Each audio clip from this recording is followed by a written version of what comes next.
In this video, I'm going to tell you about my top 5 favorite hamstring exercises, but let's start by talking a little bit about hamstring anatomy.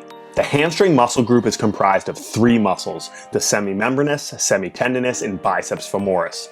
Hamstring strains are one of the most common soft tissue injuries in all of sports, but oddly enough, we rarely see hamstring strains with our athletes at MBSC. The semimembranous and semitendinous muscles work primarily as eccentric stabilizers of the knee during the initial stance phase of gait to limit anterior translation of the tibia, along with the popliteus and the ACL. In addition, they also work as synergists working along with the glutes to help extend the hip during the propulsion phase of gait.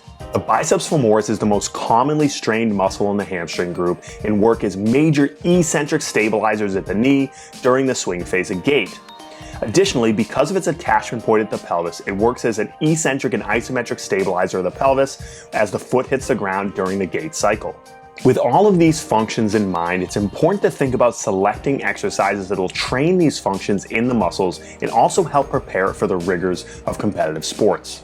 The single leg deadlift is a great all-around strength exercise that I program for just about every single client that I work with. It's a great developer of multiplanar hip strength and eccentric hamstring strength. I really like it because the high external loads that you can put on both the hip and the hamstring. Don't think of this as just an assistance exercise. We've seen some athletes load up to 300 pounds in a single leg deadlift, so load this like a main exercise, just like a bilateral deadlift. The sliding leg curl progression is a great exercise to develop all of the functions of the hamstring.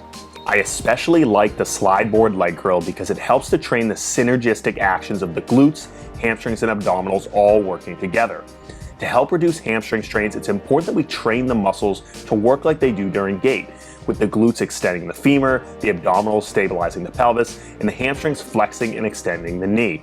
As a beginner, start with eccentric only variations and then progress to regular concentric, eccentric, bilateral, and eventually to single leg variations. The roller hamstring progression is a huge hamstring burner. The forefoot pressure on the roller really integrates the actions of the calf complex and the hamstring together, really increasing the activity of the biceps femoris. Start with bilateral curls on the roller and then eventually progress to single leg isometric holds. Once you have that down, move to single leg curls on the roller. Just a warning, this one's tough, so take your time and progress slowly to avoid hamstring cramps. We know from the current research that Nordic hamstring exercises are a really effective tool to reduce the incidence of hamstring strains in sport.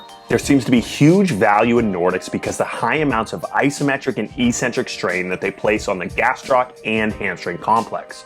However, Nordics are hard to do for beginners, so with that in mind, we want to start with a nice, easy progression and progressively work our way up. Start with Nordic isometric holds or assisted eccentric variations using a band or a cable machine.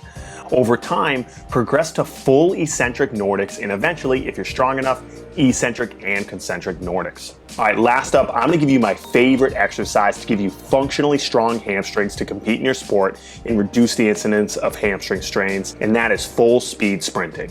As much as we love using exercises in the weight room to strengthen and safe-proof the hamstring against strains, nothing will prepare the hamstrings for the velocity of sports like full speed time sprinting.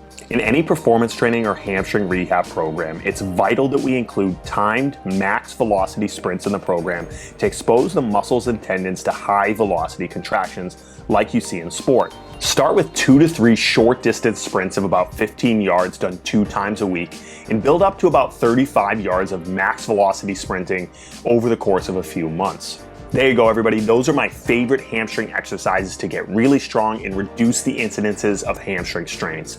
Put them in your program. Let me know how you like it in the comments below and make sure to subscribe after this video. Thanks for watching.